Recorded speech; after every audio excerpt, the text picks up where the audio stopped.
Dusky skin টোনে makeup করতে গেলেই সাদা হয়ে যাচ্ছে, গ্রেইশ লাগছে। সমস্যা কি হচ্ছে জানো? ঠিক মতো কালার কারেক্টিং করছো না বা ঠিক মতো শেড চুজ করছো না। হ্যালো এভরিওয়ান, আমি মেকআপ আর্টিস্ট পৌশালী মুখার্জি পল। বিগিনার মেকআপ আর্টিস্ট বা মেকআপ স্টুডেন্টসদের জন্য নিয়ে এসেছি এমনই একটি টিউটোরিয়াল যেখানে আমি শেখাবো কি টেকনিক অ্যাপ্লাই করে তোমরা খুব সহজেই ডাস্কি স্কিন টোনের উপরে একটা ফ্ললেস মেকআপ লুক ক্রিয়েট করতে পারো। আমার মডেলের স্কিন টাইপ অয়েলি ছিল, তো সেই মতো স্কিনটাকে প্রেপ করে নিয়েছি। তারপর আমি কালার কারেক্টিং করছি ওর স্কিন টোন থেকে এক টোন ডার্কার কালার দিয়ে। এবার অ্যাপ্লাই করছি forever 52 pro ultra definition foundation, যেটা দেখো ওর স্কিন শেড নাম্বার জানতে হলে কিন্তু আমাকে কমেন্ট করতে হবে।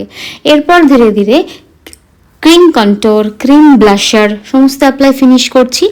Next daily life forever 52 complete coverage concealer shade number 2 এবং 6কে মিক্স অ্যান্ড ম্যাচ করে অ্যাপ্লাই করছি হাইলাইটিং জোনগুলোতে। গ্লোয়িং লুক আনতে গেলে কিন্তু ভীষণভাবে কম লেয়ারিং দিয়ে খুব অল্প পরিমাণে প্রোডাক্ট ইউজ করে কি কি টেকনিকে তোমরা ভালো কাজ করতে পারবে সেই সমস্ত টিপস টেকনিক শেখানো হয় কিন্তু আমাদের ব্রাইডাল মাস্টার কোর্সে। এখানে আমি পিএসসির কন্ট্যুর প্যালেট থেকে কন্ট্যুর করে নেওয়ার পর তারপর আমি পিএসসির একটা গোল্ডেন কালার হাইলাইটার ইউজ করছি, তারপরে ব্লাশ অ্যাপ্লাই করছি।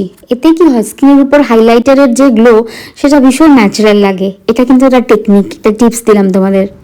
শেষে ইচ্ছা করলে আরও একবার হাইলাইটার অ্যাপ্লাই করতেই পারো। আই মেকআপটা এখানে একদম শাটল রেখেছি, আইলাইনার হিসেবে কাজল স্মাচ করে দিয়েছি, লিপস্টিকটাও একটু নিউড রাখার চেষ্টা করেছি।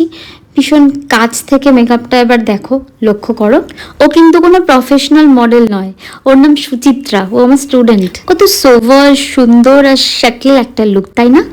একদম ন্যাচারালি গ্লোয়িং লাগছে না?